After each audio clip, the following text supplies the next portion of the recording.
Hello friends, welcome to radiant competition classes. मैं आज आप लोगों के समक्ष जीएस पेपर फर्स्ट जो है बीपीएससी मेंस एग्जाम के लिए या सीडीपीओ या एएओ एग्जाम के लिए अति महत्वपूर्ण रहने वाला है। आपको पता है कि गांधी, टैगोर और जवाहरलाल नेहरू से संबंधित प्रश्न पूछे जाते हैं, तो इसमें विशेषकर आपको टिप्पणी लिखने के लिए कहा जाता है। तो टैगोर एवं गांधी जी की तुलनात्मक अध्ययन की बात यदि करें तो इससे संबंधित प्रश्न भी पूछे जाते हैं। आप प्रीवियस भी देख लीजिएगा, तो टिप्पणी में ये पूछा जाता है। तो टैगोर एवं गांधी की तुलना, चलिए हम लोग इसको देख लेते हैं। तो गांधी जी रविंद्रनाथ टैगोर को गुरुदेव कहकर पुकारते थे। इन दिनों व्यक्तित्वों में बहुत समानता होते हुए भी बहुत भिन्नता थी। उनके विचारों में भिन्नता के बावजूद दोनों में अत्यधिक पारस्परिक प्रेम था। दोनों ने मानवता को बहुत प्रेम से अपनाया एवं देखा तथा पूरे संसार की भलाई के लिए दूरदर्शी दृष्टा के रूप में जाने गए। वहाँ टैगोर एक महान कवि और दूरदर्शी थे। गांधी जी और टैगोर के बचपन, पारिवारिक पृष्ठभूमि तथा शैक्षणिक अनुभव आदि में बहुत भिन्नता थी। राजनीति के प्रति दोनों के विचार राष्ट्रीय व अंतर्राष्ट्रीय स्तर पर भिन्न भिन्न थे।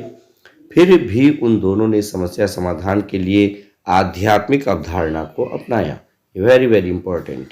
उसके बाद यदि हम लोग देखेंगे, गांधी जी ने जहाँ विश्व को सत्य के रूप में स्वीकारा, गांधी जी ने जहाँ ईश्वर को सत्य के रूप में स्वीकार किया, वहीं टैगोर ने ईश्वर को प्रेम में देखा, वो स्वीकार किया। साधारण लोगों व किसी भी घटना विशेष के प्रति उन दोनों का अपना अपना दृष्टिकोण था। उसके बाद हम लोग देखते हैं, टैगोर गांधी जी द्वारा असहयोग आंदोलन किए जाने से सहमत नहीं थे। वेरी वेरी इंपॉर्टेंट, देखिएगा, टैगोर जो है गांधी जी के द्वारा जो असहयोग आंदोलन 1920 ईस्वी में स्टार्ट किया गया था, उसमें वो सहमत नहीं थे। इस संदर्भ में महात्मा गांधी की योग्यता के विषय में उनके अविश्वास का प्रश्न नहीं था, अपितु कवि के लिए समस्या यह थी कि भीड़ की मानसिकता पर नियंत्रण किस प्रकार रखा जाएगा। टैगोर को विशेष रूप से इस बात की चिंता थी कि इतने लोग आंदोलन में आएंगे, किनका दिमाग किस तरह का होगा, वो किस प्रकार व्यवहार करेगा। तो इसके बारे में टैगोर को थोड़ा चिंता थी और वास्तव में हुआ भी वही। उसके बाद देख लीजिएगा कि बिना किसी अवरोध के असहयोग आंदोलनकारियों के स्वयं की इच्छा पर चलने का परिणाम क्या होगा। इस आंदोलन को समाप्त करने के लिए टैगोर ने उच्च विचारों के अंतर्गत आध्यात्मिक महत्ता को स्वीकार किया था। उसके बाद टैगोर के विचारानुसार इस आंदोलन का निष्क्रिय रूप से वैराग्य अथवा संन्यास का लक्षण है और इसका सक्रिय रूप हिंसा को बढ़ावा देना है। टैगोर की दृष्टि में इस आंदोलन का विरोध इसलिए उचित था क्योंकि उसमें हिंसा अंतर्निहित थी और इस प्रकार यह आंदोलन व्यवहारिक दृष्टि से नकारात्मक था। असहयोग आंदोलन की भांति टैगोर ने स्वदेशी वस्त्र जलाए जाने का विरोध किया था, परंतु गांधी जी टैगोर के विचारों से सहमत नहीं थे। तो आप विचार देख रहे हैं। अपने विचारों को तार्किक रूप से महत्वपूर्ण बताते हुए गांधी जी ने कहा कि अपने विदेशी कपड़ों को जलाने से तात्पर्य है हम अपने कलंक और लज्जा को जला रहे हैं जो विदेशियों से हमें उपहार स्वरूप मिले हैं। दूसरे शब्दों में गांधी जी ने कहा कि अपने देशों से विदेशी साम्राज्यवाद को मिटाने या विदेशियों को भगाने के लिए हमें विदेशी कपड़ों और वस्तुओं को आग की लपेटों को सौंपना होगा। यदि गांधी जी की दृष्टि में यह विदेशी बंधन से मुक्त होने या तोड़ने का प्रतीकात्मक रूप था, तो टैगोर की दृष्टि में यह मस्तिष्क रहित विनाश का एक संकेत था। आप इसको दो इस तरह से, अब एक साइड में गांधी और दूसरे साइड में टैगोर, आप इस तरह से आप अपने से भी बना सकते हैं नोट्स, ये भी बहुत अच्छा होगा। बिहार भूकंप के प्रश्न पर भी गांधी जी व टैगोर के विचारों में प्रामाणिक रूप से भिन्नता थी। टैगोर तार्किक रूप से गांधी के विज्ञान के प्रति अंधविश्वास के विरुद्ध थे। उसी प्रकार गांधी जी की चरखा संस्कृति के साथ भी टैगोर के विचारों में समानता नहीं थी। इस संबंध में टैगोर का मुख्य तर्क यह था कि चरखा विकास की गति को शिथिल कर देता है और विकसित हो रहे पहले कदम को रोक देता है। टैगोर चाहते थे कि सभी लोगों का विकास एक समान हो, यांत्रिक क्षेत्र को प्रोत्साहित किया जाए, बजाय इसके कि वे अपनी सृजनात्मकता योग्यता को नीरस कार्यों, है ना, नीरस कार्यों के मध्य कठिन परिश्रम में डुबो दें।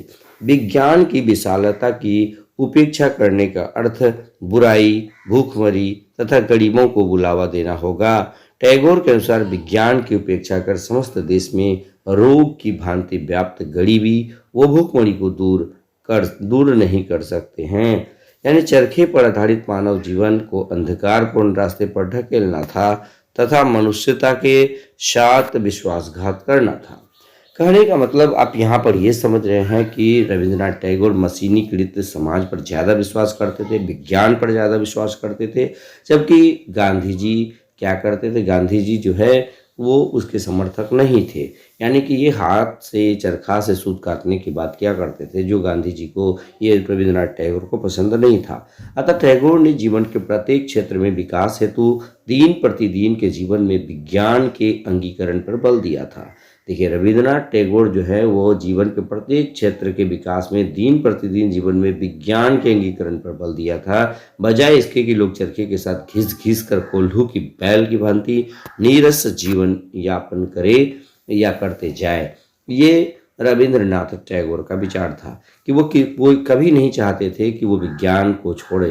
वो हमेशा चाहते थे कि विज्ञान के साथ हम अपने जीवन के विकास को गति दें, जबकि महात्मा गांधी चरखे के साथ अपना कोल्हू के बैल की भांति नीरस जीवन यापन करने में विश्वास करते थे, जो टैगोर नहीं करते थे। भारतीय मस्तिष्क व भारतीय उपज होने के कारण टैगोर व गांधी जी दोनों धार्मिक गुणों से युक्त थे तथा भारतीय आध्यात्मिक मूल्यों तथा नैतिक विश्वास के प्रति गहन आस्थावान थे। ईश्वर एवं सत्य दोनों के लिए समान प्रेरणा के स्रोत व साधन थे। इसी तरह उन दोनों व्यक्तियों को ग्रामीण क्षेत्रों में रहने वाले लोगों से अत्यंत निकट प्रेम और संबंध कायम थे। हालांकि दोनों का पर्याय भिन्न भिन्न था। दैवी प्रेम व ज्ञान पर कवि का पूर्णतया ग्रामीण लोगों के पूर्णतया अधिकार था, इसको काट दीजिएगा, पूर्णतया अधिकार था और वे नहीं चाहते थे कि कोई और दूसरा इसमें बाधा डाले या हिस्सा बटाए। इसके विपरीत गांधी जी का प्रेम पूर्णतया ग्रामीण लोगों के विकास के लिए केंद्रीभूत था। यानी कि देखिए, बहुत ही इम्पोर्टेंट है कि इसके विपरीत गांधी जी का प्रेम पूर्णतया ग्रामीण लोगों के विकास के लिए केंद्रीभूत था। वहीं दूसरी ओर टैगोर निश्चित रूप से अपने प्रेम की अभिव्यक्ति को व्यवहारिक रूप से लोगों के बीच लाना चाहते थे। उसके बाद देखिएगा, टैगोर की दृष्टि में यह इतना सरल कार्य या समाधान नहीं है कि एक कल्पना व एक आदर्श को मुख्य रूप से एक मनुष्य की कार्यशैली में शीघ्र उतार दिया जाए। फिर भी उनकी दृष्टि में धीरे धीरे वास्तविकता की तरफ पहुंचा जा सकता है। फिर भी सच्चाई यह है कि कवि की विचारधारा का विश्लेषण इतना आसान नहीं है। तो ये है आपका टैगोर और गांधी जी के बीच दोनों का तुलनात्मक अध्ययन। तो ये दीपावली के बाद से मैं करंट अफेयर्स फिर देना स्टार्ट करूँगा। ये 2 दिन आपको मैं ये ट्रेडिशनल टाइप का जो भी पूछा जाता है इसको मैं आपको देकर समाप्त कर दूँगा। उसके बाद फिर 2-3 दिन के बाद से कंटिन्यू आपको करंट अफेयर्स का नोट्स मिलेगा ही मिलेगा दोस्तों। तो बस आज के वीडियो में इतना ही मैं समाहित कर पाया। अगर वीडियो अच्छा लगे तो लाइक, शेयर और कमेंट जरूर कीजिएगा। धन्यवाद।